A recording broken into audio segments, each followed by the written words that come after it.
Hello everyone and welcome back to Sector 6, and today what we're going to be doing is we're going to be reacting to Square Enix's E3 presentation. Now the E3 presentation has definitely stirred up some misgivings amongst the community. So what I'm going to do is I'm just going to jump straight into it. We're going to go through everything one at a time and we're going to see what we think. Don't forget to drop a like on the video and subscribe for future content, but let's get on with it. So first off, we had Guardians of the Galaxy. Now, straight off the bat, it looks alright. The gameplay looks quite generic. It doesn't look like anything particularly groundbreaking. The soundtrack absolutely slaps. I mean, the soundtrack's going to be brilliant. It could be one of the best things about the game. The concept seems good as well. The story could end up being brilliant, and I'm really glad that it's a reimagining rather than being tied to the movies. I think if they'd tied themselves to the movies, they'd have been stuck with too many comparisons to the movies. But I'm just really glad that they've taken the characters and they've kind of put them into this fresh story, given this fresh interpretation. I'm a fan of it. It doesn't look like it's going to be anything groundbreaking, but it looks like it could be good. It could be decent. The big problem was it was on the screen for far too long. So the overall presentation for Square Enix was, I believe, 40 minutes. I think it was about 45 minutes in total. 20 minutes of that was Guardians of the Galaxy. It was absolutely outrageous. I mean, I get that they want to push the game hard, but considering how short an amount of time they had and how many different things people wanted updates on, yeah, I don't think this was a good move.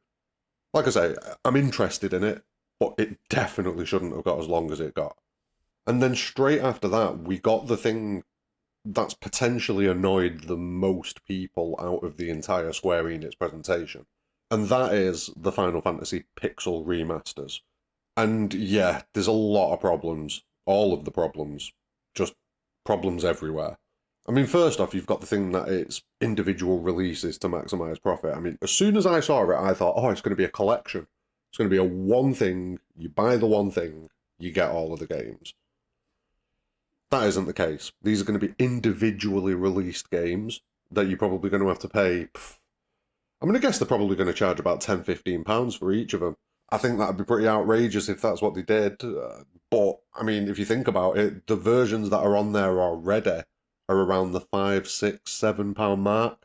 And these are going to be remastered and rebuilt. They're going to put effort into them. They're probably going to charge more. So there's the first issue. The second problem, which is the one that's annoyed a lot of people, the cost is the cost. We're Square Enix fans. We know the deal. But the fact that it's not being released on console at all is ludicrous. It is purely going to be on Steam and mobile. Now, I own a PC. I use my PC for gaming. It's not really a problem for me.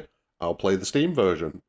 But they've missed a massive, massive section of the fan base out by skipping console, because there are a lot of people who do not game on mobile. They just don't enjoy it. Some people just aren't down with it. And that is what it is.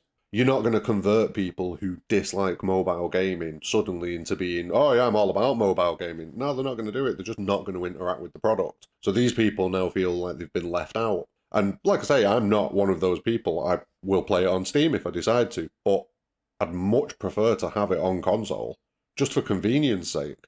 I mean, the last time that I was able to play any of these games on console, you know, the original 6, was with the PlayStation 1 remakes, and if you've owned any of those PlayStation 1 remakes, then you know that they're not the best. Like, it's much more preferable to play the originals on SNES, or even the Game Boy Advance versions, rather than those PS1 versions. They're just not very good. So this would have been a perfect opportunity to give everybody all of the games that they want in one package, but no. They're going to be sold as individual titles, which personally I don't think is the right decision, but I'd still get involved. But yeah, the fact that they're not going to be on console, it's a big mistake. Massive mistake. And then the other problem is there was no details given. Like, we just sat through 20 minutes of Guardians of the Galaxy to get like 10 seconds of Final Fantasy. There was nothing. There was no information given whatsoever. We don't know the details of the remake. We don't know what kind of graphical style it's going to be using. I mean, a few people have looked at the character models from like the original and the GBA and all those sort of versions and looked at the character models in the clip. And there are some differences between the two. If it's just a really basic graphical overhaul, I mean, If they remake these games in like an Octopath Traveler kind of style, fair play. I'm up for that because it's a graphical style that I really enjoy, and I feel like it would suit the older games like down to a T. But if it's just going to be the exact same graphical style as previously, just slightly recolored and tweaked, what's the point? So yeah, I'm a bit concerned about that one, but we'll move on. We'll move on. We will move on. After that, we got like 10 more seconds of Legend of Mana hype, which, there's nothing really to go off there. It's coming soon. Get involved. And then we go back to more Marvel. This time Avengers, trying to polish that exceptionally smelly turd that nobody wants to go near. Yeah, I'm just going to skip over this. This was like another 5 minutes, 10 minutes or so. And then we get into the dreaded section, the mobile section. So let's just reel off what we get. We get a Hitman mobile game. We get Near Reincarnation. We get the Warrior of Light coming to Brave Exvius. And then we get a little tiny bit of the First Soldier, but still no release date. Still just says 2021. So, don't know about that. I'm assuming, in fact, I'll leave that point and I'll come back to it later, but I'll try and remind myself to mention this. Now, the next thing we get to is Babylon's Fall, which at one point it had a reasonable amount of hype behind it. Now it just looks like a really bad cash grab. It was announced that it's a games as a service type of deal. The graphical style doesn't look as good as we were kind of thinking it was going to look, but again, it's like development footage, so you can't really judge development footage. I don't know, it kind of feels like a near cross Destiny game, and yeah, I'm not the biggest fan. I'm not the biggest fan. I'll check it out. I mean, I'm obviously going to keep an eye on it, see what other news that we get, but it wasn't a good showing for Babylon's Fall. It really wasn't. Now, the next thing was Life is Strange, which, I'm going to be honest, I have no interest in this whatsoever. I don't particularly dislike it. If you're into this type of game, you probably enjoyed it. I mean, I don't know. Are you into the Life is Strange games? Drop a comment below. Tell me if this was a good presentation, because to me, I had no interest in it. It didn't seem bad. It didn't seem good. It was just there. But yeah, if you're a fan of these games, tell me, was this a good presentation or was it a bit flat? I don't know. Everything so far has just kind of left me feeling a bit flat. So was that the same for Life is Strange? I don't know. Let me know. And then we get to the big rumour that everyone was hyped for. I covered it on the channel a few weeks ago. It was this near cross Final Fantasy game that was being developed by Team Ninja. We then got a load of rumours that it was going to be called Final Fantasy Origin and that it was going to be based loosely on the original Final Fantasy game, Final Fantasy 1. That's all come out to be true as well. And we got the first look at it at E3, and I'm not going to lie, off that first impression, my hype has been killed for that game. Like, pretty much completely. I'm not saying that it's dead for good, but at the minute, it's registering way, way down. Way, way down. Now, the characters, I don't know what's going on with the characters. They don't look right. They don't look like they fit into that environment, especially the main character. Like, I've seen loads of memes going on that it's an isekai of Final Fantasy 1, and genuinely that's what it comes across as. It looks like some guy's just been sat there chilling on his couch, in his boxers, playing Final Fantasy 1 on the NES, and boom, he got isekai'd into it. That's genuinely what it looks like. And it sounds daft, but go watch the trailer. If you've not seen it, go watch it. I mean, it's just a bad first impression all around, especially from what looks like it is the lead character. This guy looks like he is the lead character, and for him to look so out of place, it's just madness. Absolute madness. The dialogue comes off as really cheesy with a heavy overuse of just really bland, vapid statements about defeating chaos. Chaos, chaos. It just doesn't give me any good impressions whatsoever. I need to look into it. I need to look into all the information that we've got so far, because there is information out there. This is kind of just a reaction video directly to what I saw on the screen at E3 yesterday. In the next day or two, there will be a video coming with everything that we've got so far, but initial reaction, I'm pretty indifferent to it. The combat looks just generic, really. It doesn't fill me with any excitement. Let's put it that way. And then the show finishes with a clip reel of numerous Square Enix games that are out now, coming this summer, and coming eventually. And that's it. The show ends. Nothing else. Done. Fin.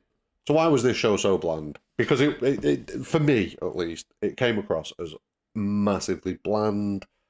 flat, just uninteresting. It was like they were filling space almost. And I feel that Square Enix, because they've got a close deal with Sony, everything that they gave time to in this presentation, I don't know if you've noticed this, but everything that they gave time to in this presentation was multiplat. Even Babylon's Fall, technically it's not going to be on Xbox, but it is going to be on PC from what we can see. That's what it looks like. It looks like it's going to be on PC and it's going to be on PlayStation. It's not going to be exclusive to the PlayStation brand. Nothing that they showed was exclusive. And this leads me to believe that we've almost certainly got a Sony State of Play coming soon. And this makes me think that Square Enix are almost certainly going to announce a lot of the things that we were all hoping for. You know, give us updates on all of those things at that show, because that's going to be the exclusive PlayStation show. So Final Fantasy VII Remake, Final Fantasy 16. I also kind of feel like the first Soldier's probably going to get announced there as well, you know, the release date for it. It'll just be like a little extra thing that they slip in, you know, like in between the presentations. That's a gut feeling though. But yeah, that's it. Sadly, there's not really much else to say about this show. Obviously, I'm going to do a deeper look into Final Fantasy Origin, get what information I can, and come back to you with a video covering that. But as far as the show goes, there wasn't that much. And yeah, the speculation now goes to whatever Sony do this month as far as a state of play. Previous state of plays have always seemed to land towards the 25th, 23rd, that kind of region, that kind of area of the month. So I'm expecting towards the end of June, possibly July, but towards the end of June, I think we'll get something from Sony. They tend to announce them in pretty short order, so they'll announce it and then a few days later, maybe a week later, it'll happen. So keep an eye out. But what did you think about Square Enix Presents? Are you hyped for any of the games that are coming up? I mean, don't get me wrong, I am still excited to check out Final Fantasy Origin. You know, I'm not writing it off completely. But as far as first impressions go, that was a bad one. That was a real bad one. But what about you? What do you think? What are you excited for? And what are you looking forward to? Do you think we're going to get some updates on things in any kind of state of play that Sony may do? Leave your thoughts in the comments below. Don't forget to drop a like on the video and subscribe for future content. But more importantly than anything, have a great day.